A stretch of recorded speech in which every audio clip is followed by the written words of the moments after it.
Sign this resignation or we'll ruin your career. That's what the CFO snapped at me. Not asked, not suggested. Snapped. Like he was closing a cheap umbrella in the rain. I sat across from him, my pen already in hand. I looked at the paper.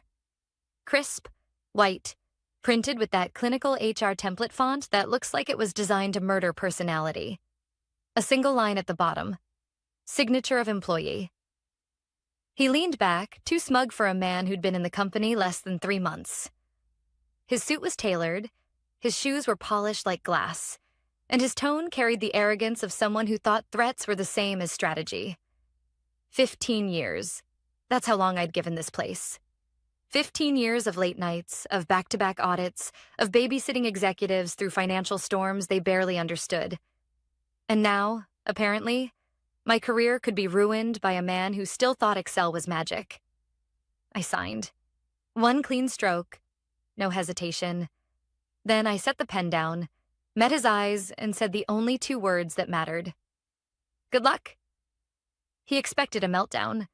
He expected tears, or maybe a begging speech about loyalty. What he got was me pushing my chair back, calm as the tide. If you're just tuning in, hit that subscribe button before we go deeper. 90% of you are listening without subscribing, and hey, I get it, commitment issues. But it helps more than you think. Keeps the stories flowing and the coffee strong.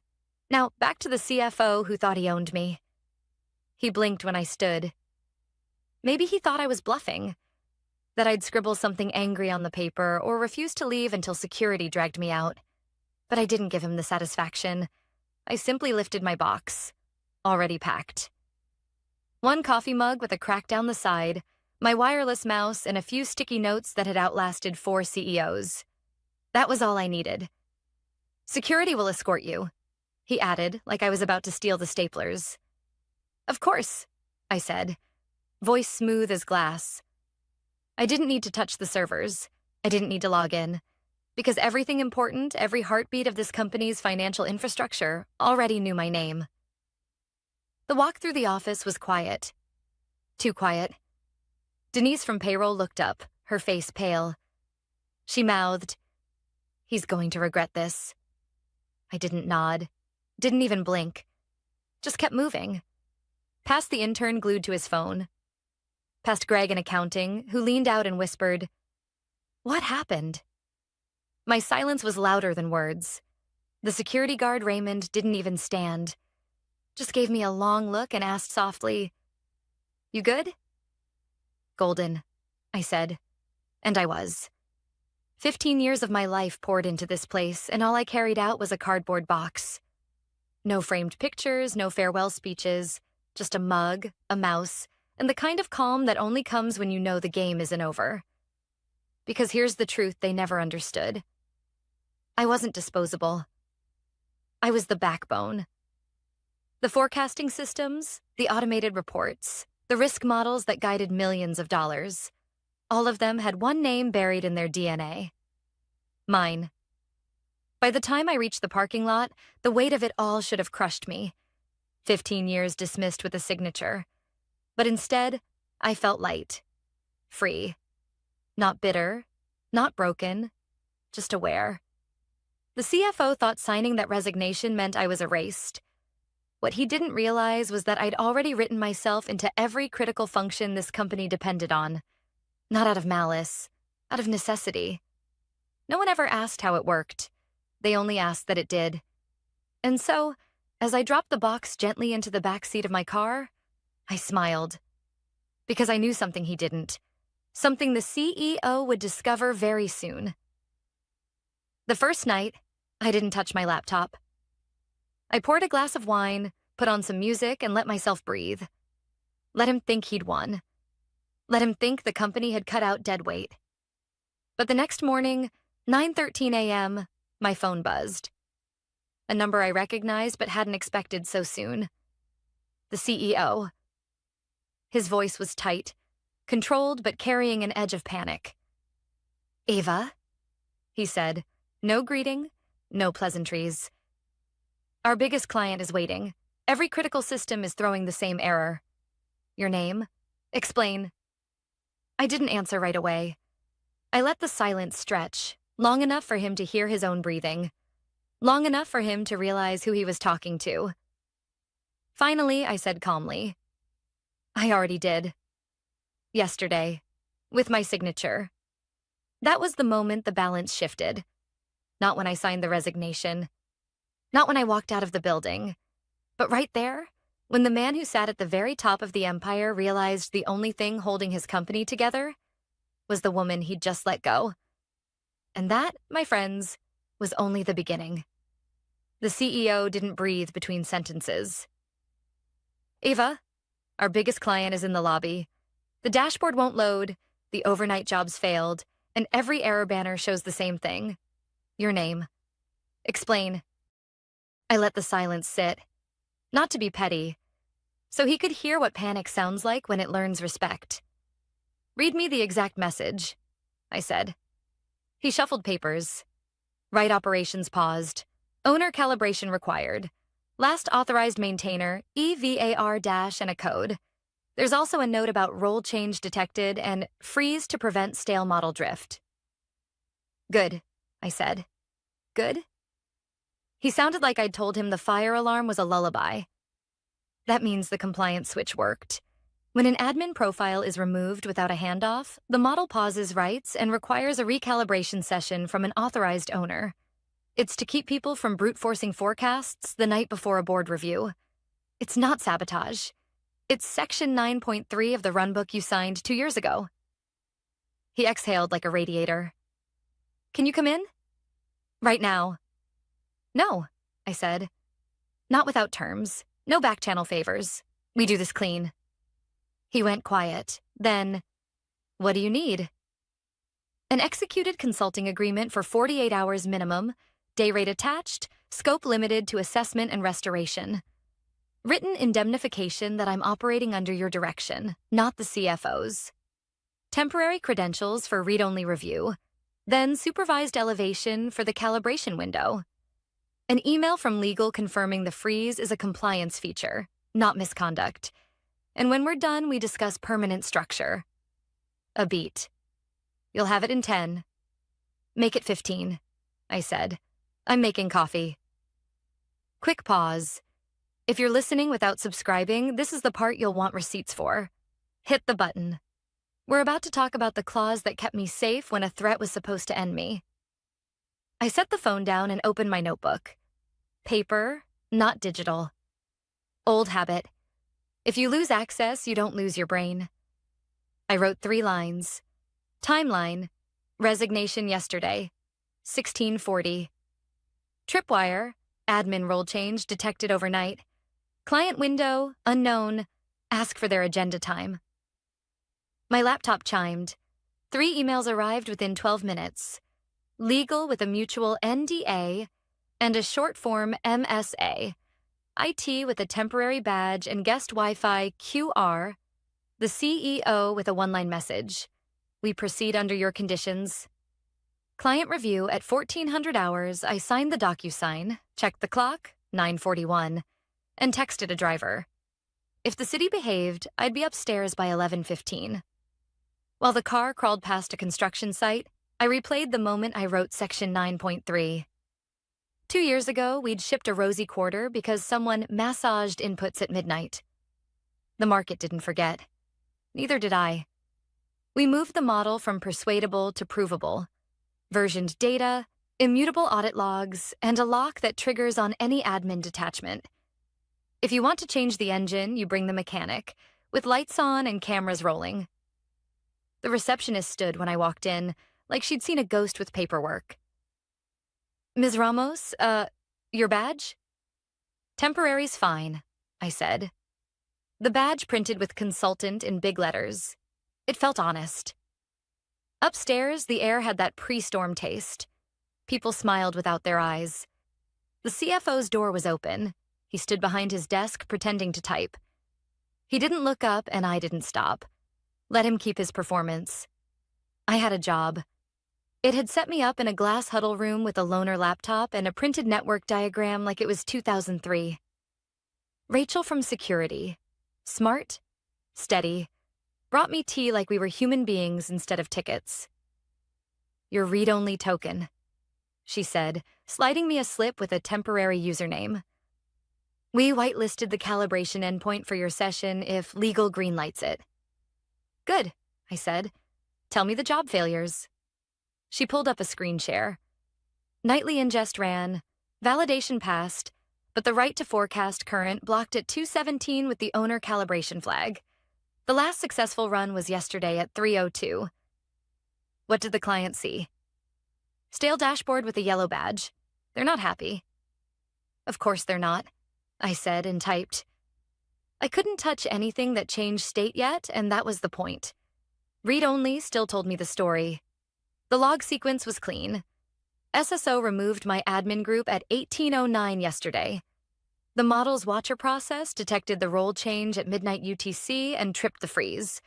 The recalibration window opened at 6 a.m. and sat there, blinking like a seatbelt no one would click. I felt that old mix of anger and relief. Anger because we'd built a process to avoid exactly this. Relief because it worked. Threats don't break systems designed around truth. I walked the CEO through it in plain language. Right now, I said, your numbers aren't broken. They're paused. You can show the client last night's validated snapshot with a disclaimer, or we unlock and push a fresh run before 1400 hours. What does unlock mean?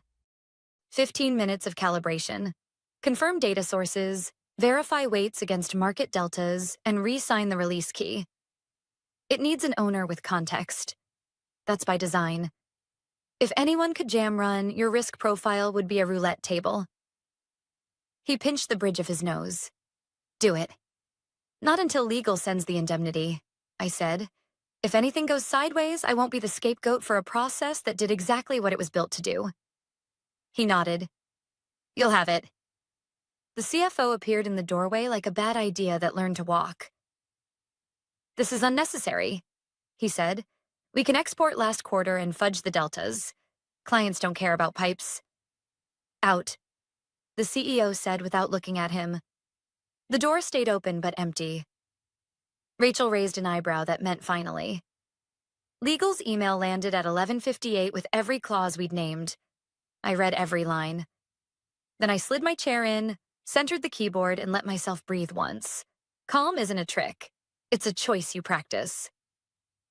Starting calibration, I said, and Rachel started the screen recorder. The interface recognized the token, then my face through the webcam for the second factor the team added after the last audit. The checklist populated.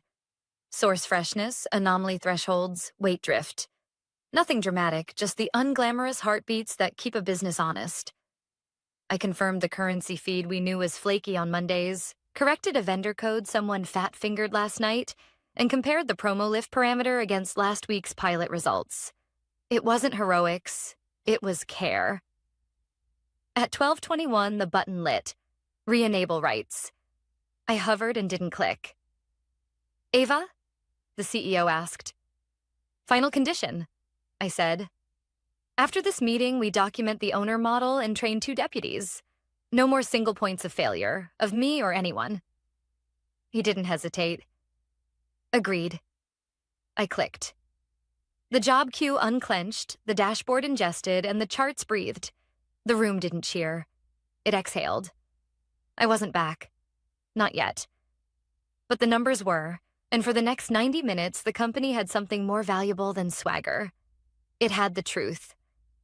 The CEO didn't breathe between sentences.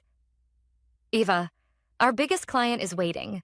The dashboard won't load, the overnight jobs failed, and every error shows the same thing. Your name. Explain. I let the silence sit. Not to be petty, so he could hear what panic sounds like when it learns respect. Read me the exact message, I said. He rustled papers. Right operations paused. Owner calibration required. Last authorized maintainer EVAR. Freeze due to role change. Drift prevention active. Good, I said. Good? That means the safeguard worked. When an admin profile is removed without a handoff, the system pauses rights and requires a supervised calibration. It's to keep people from forcing numbers the night before a review. It's not sabotage. It's policy. He exhaled. Can you come in? Right now. No, I said. Not without terms. We do this clean. A beat. What do you need? Short-form consulting agreement, 48 hours minimum. Written indemnification that I'm operating under your direction. Temporary read-only credentials, then monitored elevation for the calibration window. An email from legal stating the freeze is a built feature, not misconduct. After the client meeting, we discuss permanent structure. You'll have it. Make it quick, I said. Your clock is already running. Quick pause. If you're listening without subscribing, this is the part you'll want receipts for. Hit the button. Okay, back to work. By 9:52, the DocuSign landed. Legal sent a mutual NDA and a 2-page MSA. It followed with a temporary badge and a guest Wi-Fi QR. The CEO's email. We proceed under your conditions. Client at 1400 hours. I signed, grabbed my coat, called a car.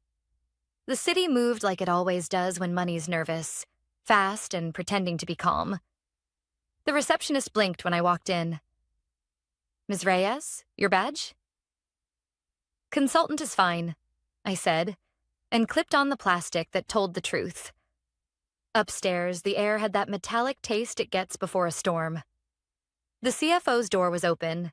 He was typing, eyes on nothing. I didn't stop. It had staged a glass huddle room with a loaner laptop. Rachel from security, steady hands, set a mug down.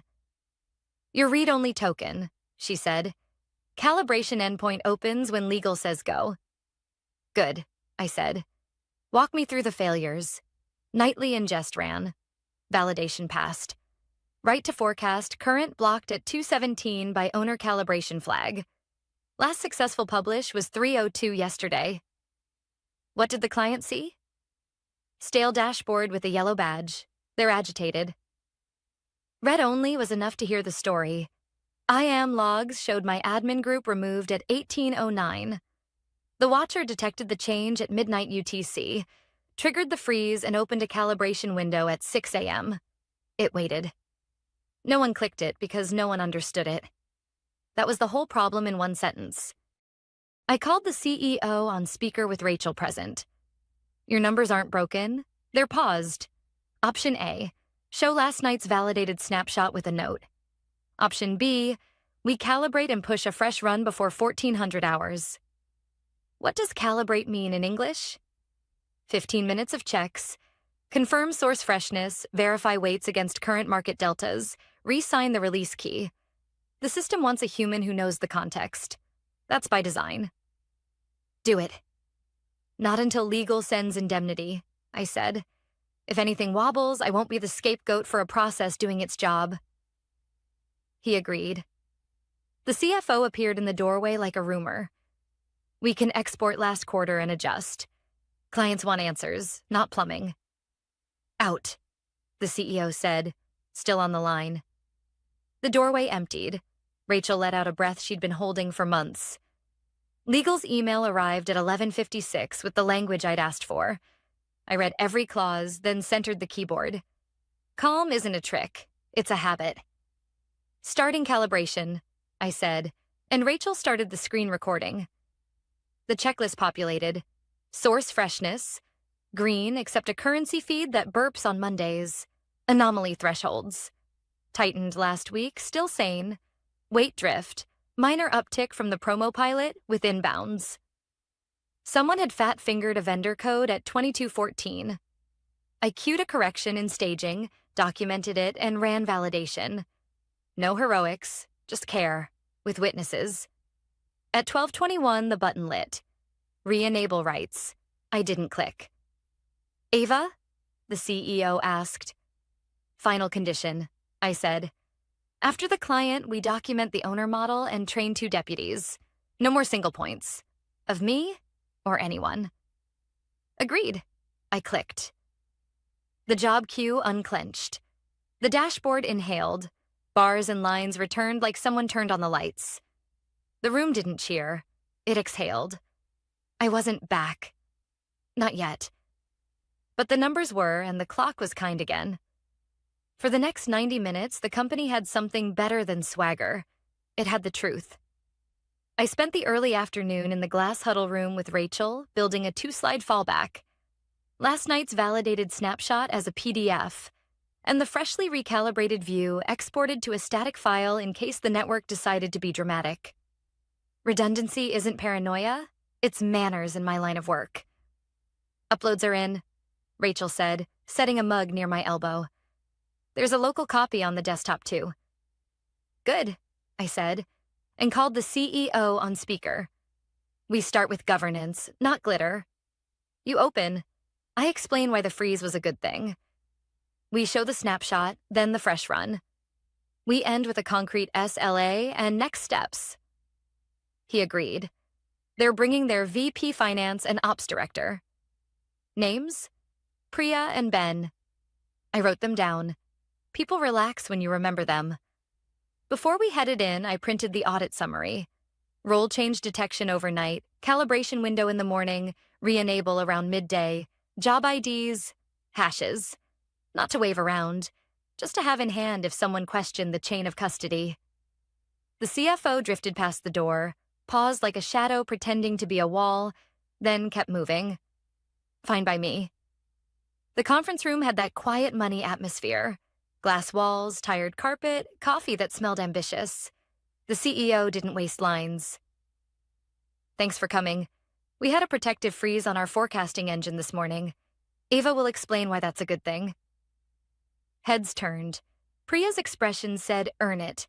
Ben said, don't waste time. In our system, I began, if an admin role is removed without a formal handoff, rights pause and a supervised calibration is required. It prevents last-minute manipulation and stale model drift. It's a seatbelt, annoying when the car is parked, essential when it's moving. Priya folded her hands.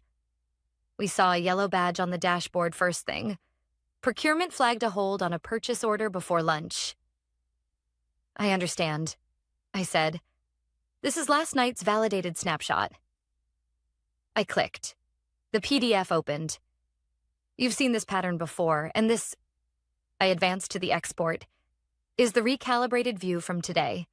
2 deltas, a currency feed correction after a Monday hiccup, and a vendor code error reversed with full log trace.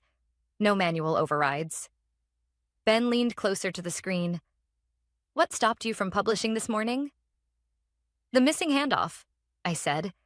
When my admin group was removed, the watcher assumed risk and waited for an authorized owner to calibrate. That's the design.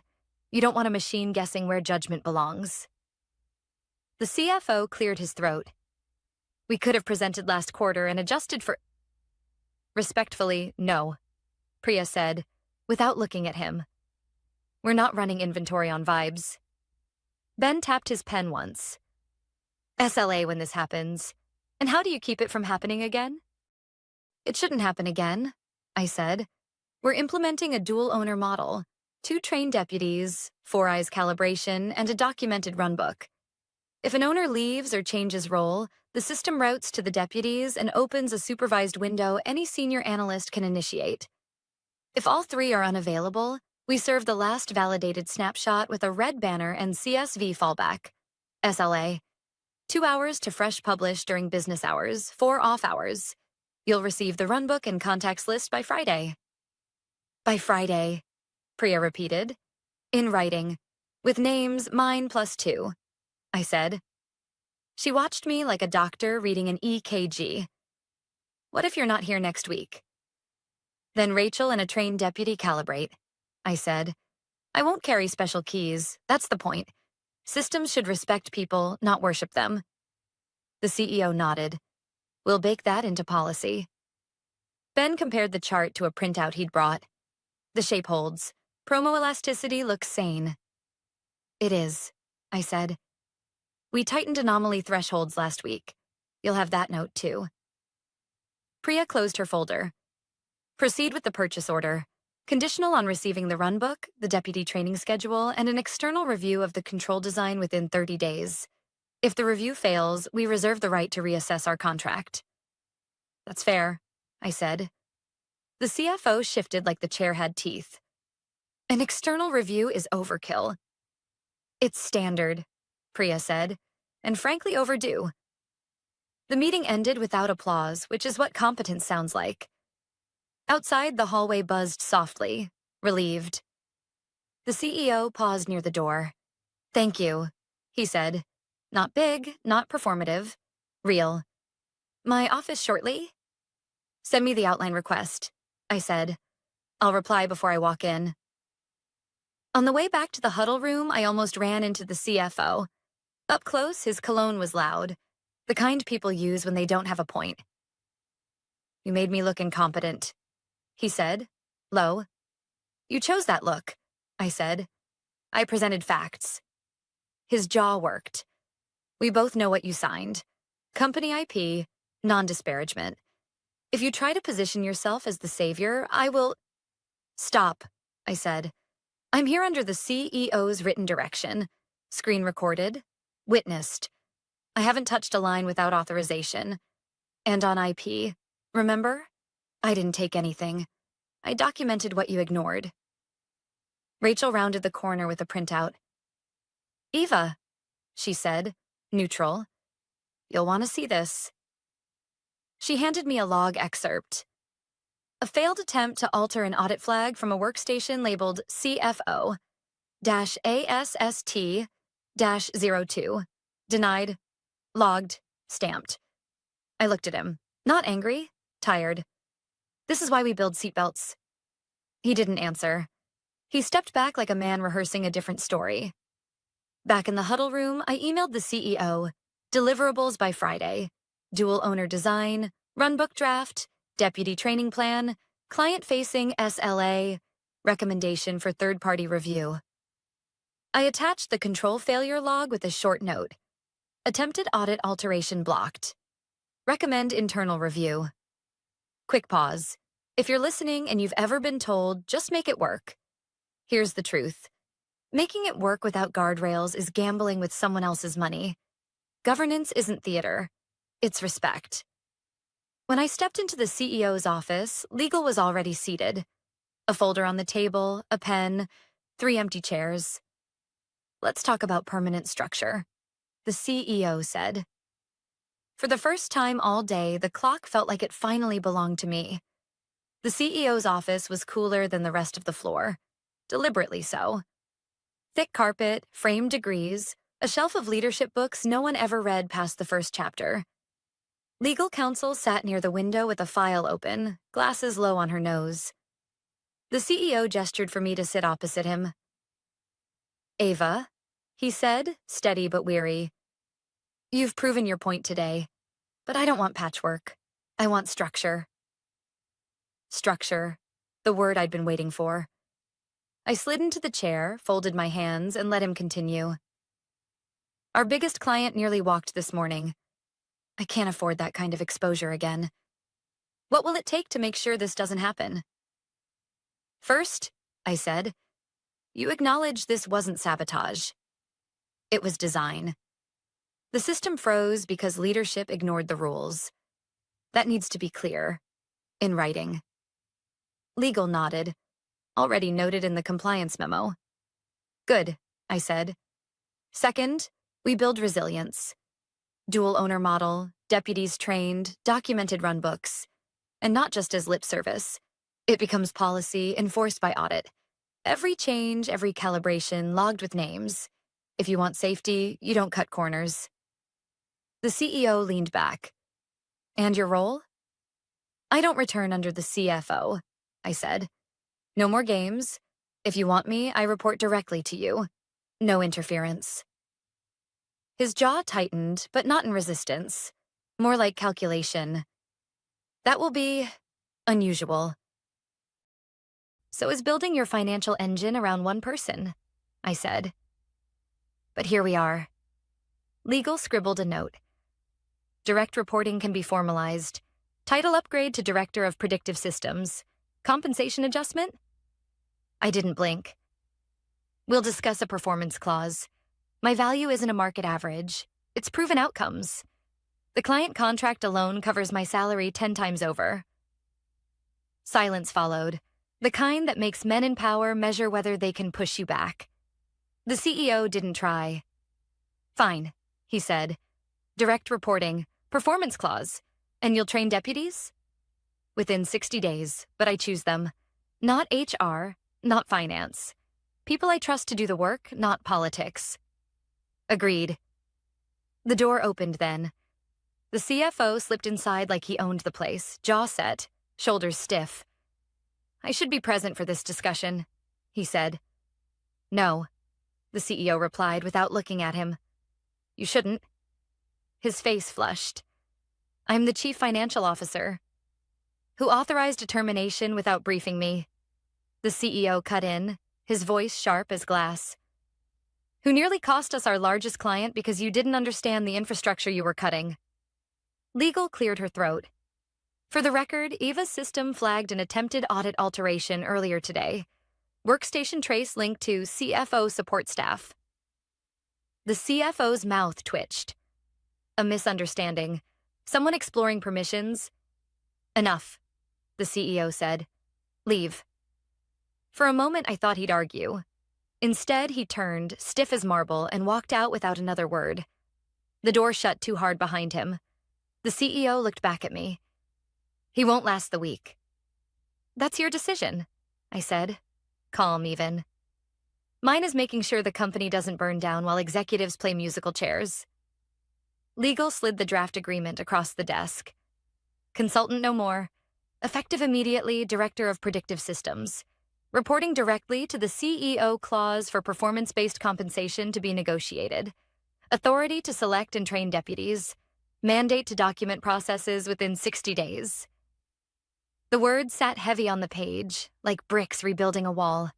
I read every line. Acceptable, I said finally, and signed. For the first time since this began, the CEO exhaled with something close to relief. Eva? Thank you. I stood, gathering the folder.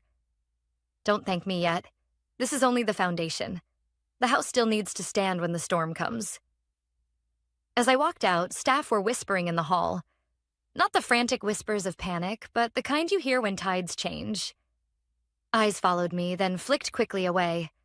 People know when power shifts. They can smell it in the air. At my desk, temporary, still marked consultant, Rachel handed me a stack of logs. Client confirmed their purchase order. They want the SLA by Friday. And she lowered her voice. There are more traces from the CFO's team. Nothing got through, but they tried twice more. Document everything, I said. Quietly. If he's desperate enough to poke holes, he's desperate enough to cover tracks.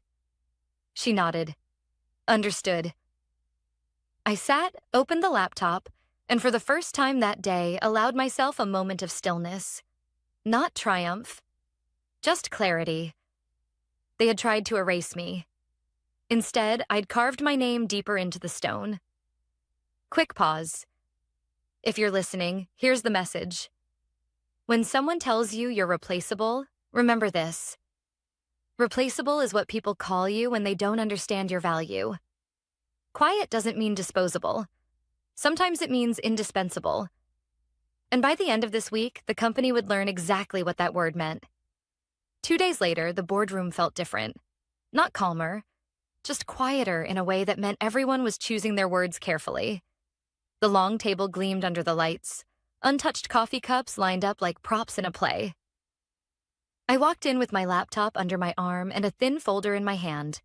The deputy training schedule, the runbook draft, and the SLA for clients. Deliverables promised, delivered. The CEO gave a small nod as I took my seat. Not at the far end this time, but halfway down, close enough that no one mistook me for an outsider. The CFO's chair, I noticed, was empty. No jacket slung over it, no pad of notes. Word had traveled fast. He was out. Effective immediately. The meeting opened with routine numbers, but all eyes drifted toward me when the client contract renewal came up. The CEO gestured my way. Eva has ensured continuity. She'll brief you. I stood, projected the dashboard, and walked them through the controls as if they'd always been part of the system. No drama, no grandstanding, just facts. The dual owner protocol, the training plan, the fail-safes. I kept my tone level, professional, the way you speak when you know panic is contagious but calm is stronger. When I finished, one of the senior board members, a man who'd barely acknowledged me before, leaned forward. Impressive work. Why wasn't this documented earlier? I didn't flinch. It was offered, twice, but the requests were dropped for more urgent priorities. Urgency is rarely the same as importance. A silence followed, thick but thoughtful. Then he nodded once, almost to himself. The CEO closed his folder. Effective immediately, Eva is reinstated as Director of Predictive Systems, reporting directly to me. Compensation will reflect the critical nature of her role. No applause. Just nods, one after another, like dominoes tipping in agreement. And that was better than clapping. Respect isn't noise, it's weight. I sat back down, closed my laptop, and felt the shift settle. Not fireworks, not revenge shouted from rooftops, just balance restored. Later, in the hallway, Rachel caught up with me. "Strange, isn't it?" she said. "How fast things change." "Not strange," I said. "Just overdue." She smiled, then left me with my thoughts. Walking out of the building, the air felt different. Lighter. For 15 years, I'd been the quiet one in the corner. The one who held everything together without asking for recognition. Quiet had been mistaken for replaceable.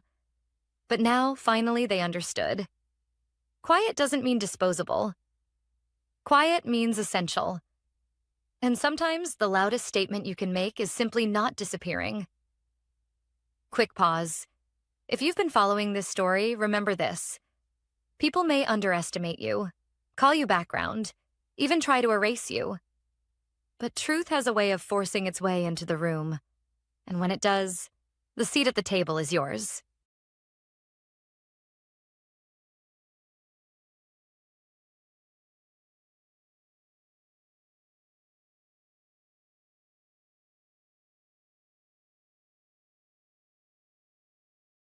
The first time I realized the ground beneath me was shifting wasn't when my name was missing from the monthly client report. It wasn't even when the executive assistant, who I had trained, suddenly started leaving me off calendar invites. No. The real moment hit like a cold slap when I walked into the boardroom for a Monday briefing and found him, the CEO's son, Adam, sitting in my chair, legs sprawled out, snapping a selfie with his phone angled high. "All mine soon," he typed with a smirk, hitting post before I even set down my coffee. The room chuckled nervously, no one daring to correct him. That chair wasn't just leather and armrests. It represented 15 years of loyalty, sleepless nights during crises, and deals brokered with the kind of precision only experience earns. And here he was, treating it like a prop for his Instagram followers. I didn't flinch. Not in front of him. Not in front of the board. Instead, I did what I'd learned over years of surviving corporate storms. I smiled. A small, quiet smile that gave nothing away. Because if there's one thing you learn in this world, it's that the loudest person in the room is rarely the one in control. For context, I had built my career at this firm from the ground up. No nepotism, no golden parachutes, just grit and hours that bled into weekends. I had seen CEOs come and go, mergers rise and collapse, and I'd been the quiet anchor who kept everything steady. I didn't play politics. I didn't chase the spotlight. I believed, maybe naively, that results would always outweigh noise. But results, I was learning, didn't trend on social media. Adam wasn't hired, he was installed. Fresh from some overpriced MBA program he barely scraped through, armed with buzzwords he didn't understand, and a last name that excused every failure. He'd been at the firm less than 6 months and already strutted through the hallways like a crowned prince. And the CEO, his father, let it happen. I became Legacy Kelly. A polite nod in meetings, a hand wave in the background, like a fax machine humming in the corner. Not broken, but irrelevant. I should have felt anger. Maybe I did, deep down. But what I really felt was something sharper. Awareness. Awareness that arrogance never walks alone. It always drags carelessness behind it. And I knew how to watch, how to wait, how to listen. Now, pause here for a quick second, because this is where people usually ask me, Kelly, why didn't you speak up? Why didn't you storm into the CEO's office and demand respect? And the answer is simple. Because silence is sometimes louder than shouting. Because the moment you thrash, they label you emotional, unstable, replaceable. But if you sit, still and patient, you see things others miss. And I did see things. Adam loved to flaunt power he didn't understand. He paraded through the office making promises he couldn't keep. Innovations that were just copy-paste ideas stolen from staff decks. Clients he assumed would stay loyal because of his last name. Every time he swaggered, he left a trail of missteps. Emails out of order, protocols skipped, conversations documented by people who weren't as loyal to him as he thought. I collected it all. Quietly. Not maliciously. Precisely. Because when you've given 15 years of your life to something, you don't walk out the moment a spoiled prince sits in your chair. You wait until the cards are on the table. The chair wasn't the breaking point. The selfie wasn't even the breaking point. It was the caption. All mine soon. He wasn't just mocking me. He was declaring war on everything I'd built, everything I'd protected. And the tragic part? He didn't even realize how dangerous that was for him. See, this firm wasn't just a company. It was a fortress of contracts, compliance, and federal filings that had to be handled with surgical precision. You couldn't swagger your way through a merger. You couldn't Instagram your way out of fiduciary duty. But Adam didn't know that. His father, drunk on pride, ignored it. And the rest of the staff? They were too afraid to whisper. Except me. Because while Adam thought the throne was waiting for him, he didn't realize there was still one piece of paper, signed and sealed, that no one had bothered to undo. And that piece of paper? It meant that the throne wasn't his to take. It was still mine. So when Adam leaned back in my chair, captioned, "All mine soon," and the interns laughed nervously, I didn't argue. I didn't rage. I didn't tell him that his little performance was about to cost him more than he could imagine. I just sat down at the edge of the table, pulled out my phone, and forwarded a single email. One that didn't scream, didn't accuse, didn't threaten. Just 4 lines, quiet as a whisper. 10 minutes later, the firm's lawyer stormed into the boardroom, face pale as paper, phone shaking in his hand. He didn't look at me. He didn't look at Adam. He walked straight to the CEO, leaned down, and slid the phone across the polished table. The CEO read. His eyes widened. His jaw locked. Then he shouted so loud the glass trembled. "Caller, now." I didn't move. I just smiled into my coffee. Because this wasn't the beginning of my downfall. This was the beginning of theirs. The CEO's voice echoed in that boardroom long after the lawyer slipped the phone into his pocket. "Caller now." No one moved. Not the partners, not the assistants taking fake notes on their iPads, not even Adam, who had suddenly stopped smirking. The only sound was the faint buzz of the overhead lights and the clicking of Adam's pen. Click, click, click, like a nervous tell. I didn't move either. That's the thing about silence. It terrifies people who thrive on noise. Adam finally broke the tension. "Dad, it's fine. She's just bitter. She doesn't matter."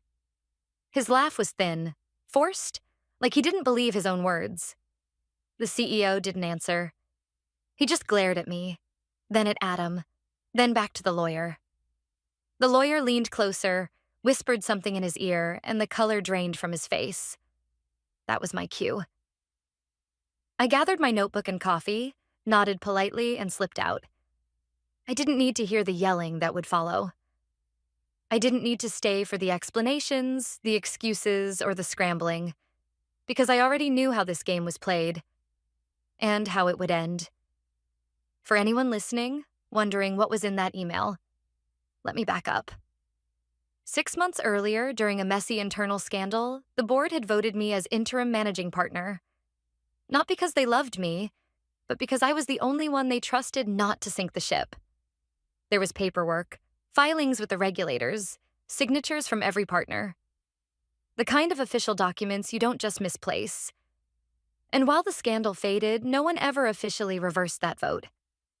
Which meant, on paper, in the eyes of the law and the regulators, I still had more authority than Adam, than half the board, maybe even more than the CEO himself. The firm had tried to erase me with office politics, but they forgot the one place you can't erase someone, in legal filings. And that was the email I'd forwarded. Not a rant, not an angry resignation, just proof. 4 neat lines and 2 attachments.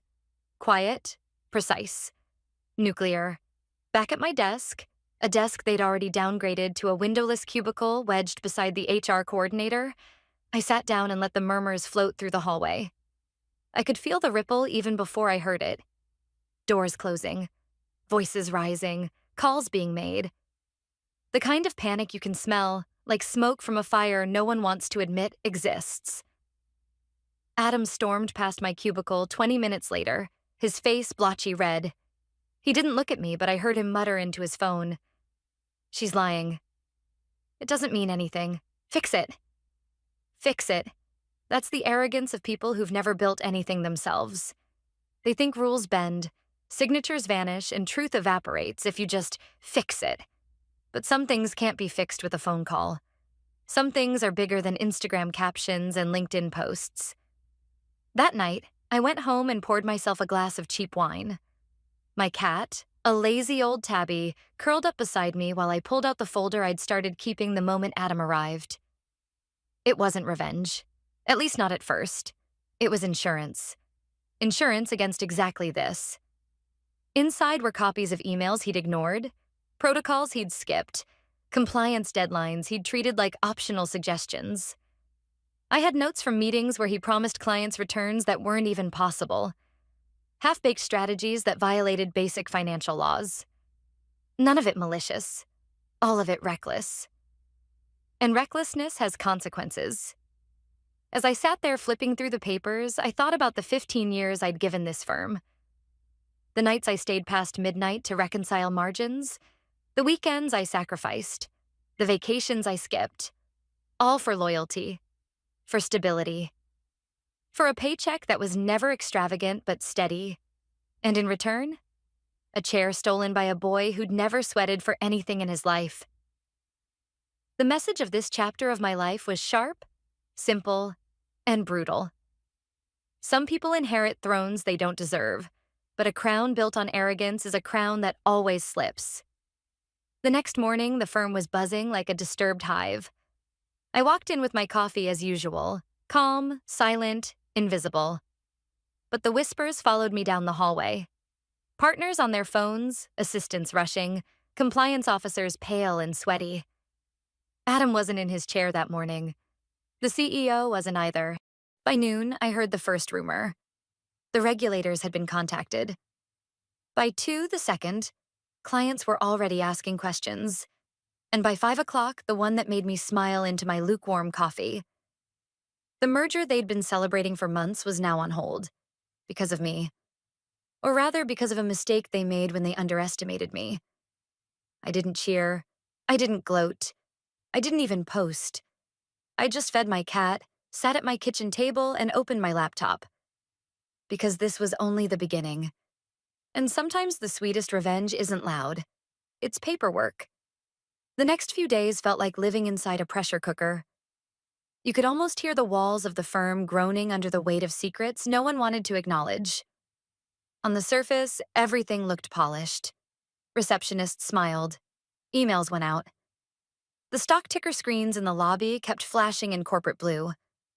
But underneath? The air was thick with panic. By Wednesday, 3 separate people accidentally bumped into me near the elevators. Junior associates I'd mentored years ago, each whispering the same thing. "Kelly, what's happening? Are we in trouble?" I just smiled and told them to keep doing their jobs, because that's what everyone needed to hear. But the truth? Yes, the firm was in trouble. Serious trouble, not because of me, but because of what arrogance does when it's left unchecked. Adam had continued to strut around as if nothing had changed, posting selfies, talking loudly in the cafeteria about new directions, bragging that he was redefining leadership. But the interns had stopped liking his posts. The staff had stopped laughing at his jokes. And the partners, they had started locking their doors when he walked past. That's when the cracks began to show. The first call came from Charles, one of our longest-standing clients. Old money, the kind of man who still signed checks by hand. He had been with the firm since before I joined. He trusted me. He never trusted Adam. I overheard the end of the conversation as Adam slammed his office door, red-faced and sweating. "What do you mean you're transferring funds?" He barked into the phone. "You can't just pull out, Charles. We're mid-merger." Silence. Then Adam's voice dropped to a whisper. No, she doesn't run things anymore. That's ancient history. I'm in charge now." But his voice cracked on the word charge. Even he didn't believe it. I knew then what Charles had asked. Clients don't care about boardroom gossip. They care about signatures. And on paper, my name was still there. Not his. Not even his father's. Mine. Later that afternoon, the firm's lawyer cornered me in the hallway. His tie was crooked, his phone buzzing endlessly in his hand. "Kelly," he muttered, voice low. "Do you realize what you've done?" I raised an eyebrow. "I sent an email, that's all." He sighed, running a hand through his hair. "That email froze half our operations. Until the board formally resolves your authority, every deal Adams touched could be invalid. Clients are already spooked. Regulators are circling. Do you want this firm to collapse?" I looked him dead in the eye. Do I want it to collapse? Number, but I won't be erased. Not after 15 years. For a moment, he said nothing. Then, with a resigned shake of his head, he muttered, "You're not the problem, Kelly." "They are." And he walked away. That night, I went home to my quiet apartment and sat at my kitchen table, the same place I drafted that first email. My cat jumped up beside me, demanding attention, but I was lost in thought. I thought about the people in that firm. The young analysts who stayed late, the assistants who kept everything glued together, the clients who had trusted us with their livelihoods. They deserved better than Adam. Better than the CEO who thought nepotism could be disguised as vision. And here was the cruel irony. I wasn't trying to burn it all down. I was just trying to be recognized, to be respected for what I had actually done. But in their blindness, they had set fire to themselves. The next morning, the CEO finally returned from his conference. I say conference, because everyone knew it was a golf retreat in Florida. He stormed through the building like a man rehearsing authority he no longer had. When he reached my cubicle, my windowless, humiliating cubicle, he didn't even lower his voice. "Kelly," he snapped, "we need to talk, now." I followed him into his office. Adam was already there, arms crossed, trying to look powerful but looking more like a child caught stealing cookies. The CEO shut the door and leaned across the desk. "You're putting us in a dangerous position. That paperwork, whatever you think it means, it's technical, symbolic. You were interim, nothing more. That doesn't make you managing partner." I kept my voice calm. "Then show me the reversal. Show me the filing where the vote was undone." Silence. Adam shifted uncomfortably. The CEO's face tightened. "There isn't one, is there?" I said softly. He slammed his fist on the desk. "This is bigger than you, Kelly. You're risking hundreds of millions." I met his fury with a steady gaze. Number you risked it the day you put your son in charge of clients he wasn't qualified to speak to. All I did was remind the world of the truth. His phone buzzed violently on the desk. He glanced down, eyes widening, then shoved it aside without answering. Adam's voice broke the silence. "Dad, don't let her win. She's nothing. She's infrastructure." I almost laughed at the word. Infrastructure. The same word his father had once used, as if stability were an insult. I stood, smoothing my jacket. Infrastructure keeps buildings standing. You'd do well to remember that. And then I left, because I knew something they didn't. The regulators were already moving. And when regulators move, no amount of shouting can stop them. By Friday morning, the building felt thinner. The receptionist's smile was tight, the kind you hold when you're bracing for a wave. It had posted a banner on everyone's screens overnight. Temporary controls in effect. New commitments require legal pre-clearance. That sounds routine if you've never worked in finance. It isn't. It means the adults have taken the keys away. I swiped my badge. It beeped, slow and reluctant, before the light flashed green. Down the hall, Adam tried his. No beep. He laughed too loudly and waited for someone to let him in. No one did. At 9:12 a.m., an email hit my inbox from our outside counsel. Subject line, authority clarification, urgent.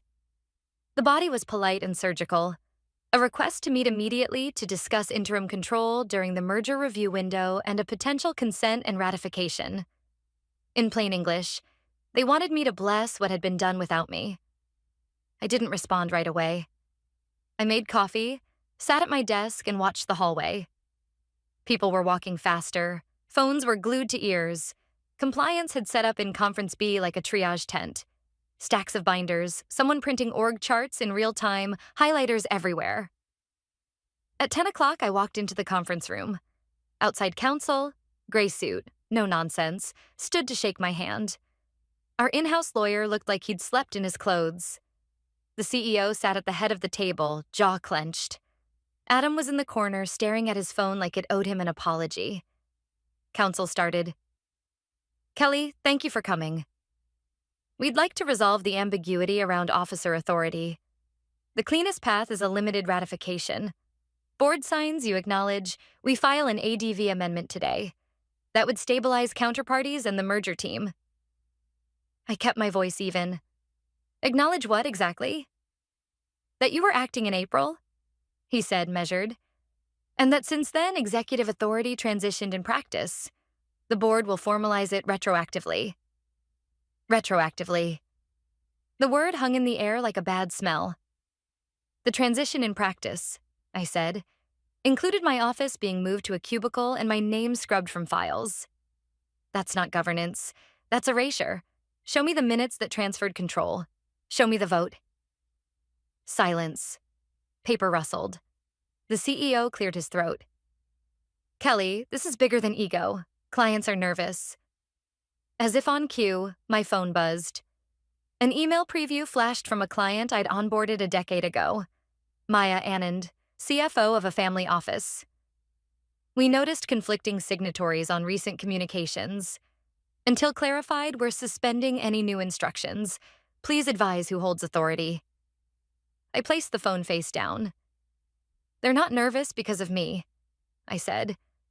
They're nervous because you told the market one story while the filings told another. Outside counsel exhaled. Then what do you need, Kelly? There it was. The first honest question all week. I need 3 things, I said. 1, an accurate filing today that reflects April's designation and the absence of reversal. 2, a board resolution that protects staff from fallout. No scapegoating assistants, analysts, or middle managers for decisions they didn't make. 3, a clear communication to clients acknowledging the transition will be handled lawfully, not cosmetically. Adam scoffed. You want a parade too? I turned to him. I want the truth on paper, the same place you tried to erase me. He pushed back from the wall. Why do you care? You're leaving anyway.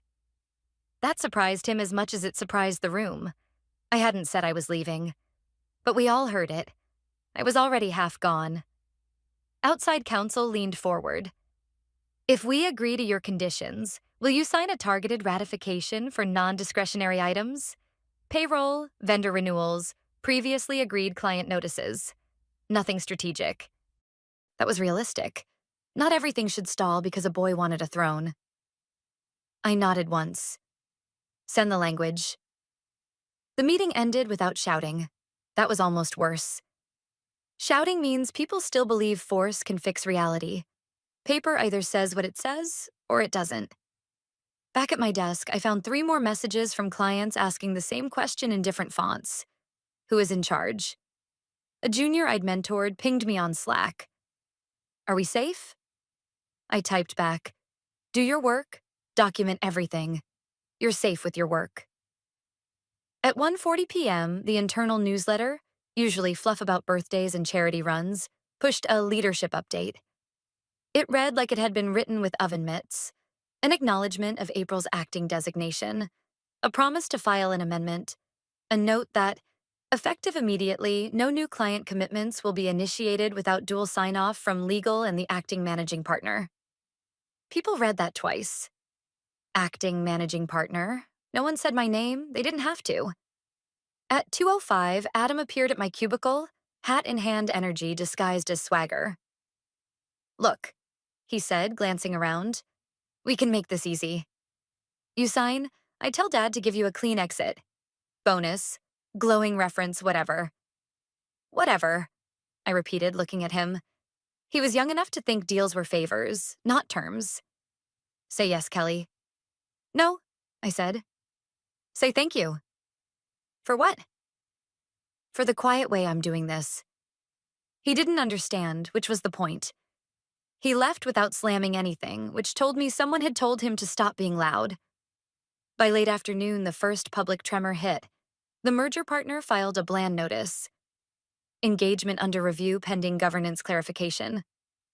Not a collapse. Not yet. Just a careful step back so their lawyers could breathe. Inside our building, it felt like an earthquake. I stayed until 7, answering only what I had to, drafting nothing emotional. On my walk home, the city hummed like usual. Couples argued about dinner. A cyclist cursed a taxi. Somewhere a kid laughed so hard it hiccuped. The world did not care about our filings. At my kitchen table, I fed the cat, opened my laptop, and read the draft ratification council had sent. It was narrow, as promised. Payroll, leases, utilities, previously noticed disclosures. I marked a few lines, asked for one clause, a sentence that would keep junior staff insulated from retroactive blame. I hit send. Then I opened a new document. Notice of transition and intent. 1 page. No venom. Just a calm sentence stating that once the filings were corrected, I would step aside formally, effective on a date that allowed for a clean handover. No surprises. No staged drama. The message was simple. I would not be the chaos. They already had enough of that. My phone vibrated on the table. A text from an unknown number. Are you happy? The screenshot attached was Adam's all mine soon post, now deleted. I typed back, be careful with captions. Paper lasts longer. Then I put the phone face down and let the apartment go quiet. Tomorrow would be the board meeting. A real one, with minutes and votes and names spelled correctly. My seat would be there. Not because anyone invited me. Because the law had. And I would take it, once more, on my terms. Saturday morning, the board convened in the largest conference room. Normally, those meetings buzzed with catered breakfasts and hollow laughter. Not this time. No pastries, no coffee, just a long table, a stack of papers, and faces lined with exhaustion. My nameplate was back. Not a gold plaque, not a throne, just a thin piece of cardstock that said, Kelly Anders, acting managing partner. It was enough. The CEO entered last, Adam trailing behind him. Adam's eyes were dark-ringed, his tie crooked. He had finally learned what panic felt like. The lawyer cleared his throat and began. We need to resolve operational authority. Until now, filings reflect Ms. Anders's designation in April. That has not been reversed. Legally, she retains control. No one interrupted. No one could. I let the silence stretch. They needed to sit in it. Finally, I spoke. I don't want your crown. I never did, but the truth belongs on paper, not in hashtags. And the truth is, I've held this authority for 6 months while being treated like a ghost. A few partners shifted, ashamed. I'll sign the transition today, I continued, on one condition. Every junior staff member, every analyst, every assistant, protected. No firings to cover mistakes they didn't make. You want a clean exit? It starts with honesty. The lawyer nodded, already noting the clause. The CEO didn't look at me, but I saw his jaw tighten. He hated that I had the last word. Adam finally spoke, his voice small. Why are you doing this? You could ruin us. I turned to him. Because I'm not you. I don't burn things to sit in the ashes. I build and I leave when the work is done. The vote was unanimous. The filings were amended. My authority officially transitioned. But this time it was on record. Clean, correct, undeniable. My exit wasn't erasure. It was acknowledgement. When the meeting adjourned, I gathered my folder, stood, and looked around the room one last time. Take care of the people who actually keep this place running, I said softly. Then I walked out. Outside, the autumn air felt different, lighter, honest. I wasn't angry anymore. I wasn't bitter. I was free.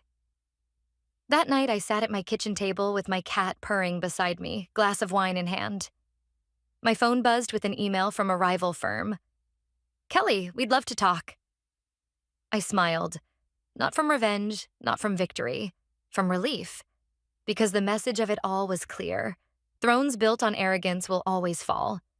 But the quiet work, the steady work, outlasts everything. And for the first time in 15 years, the future was mine.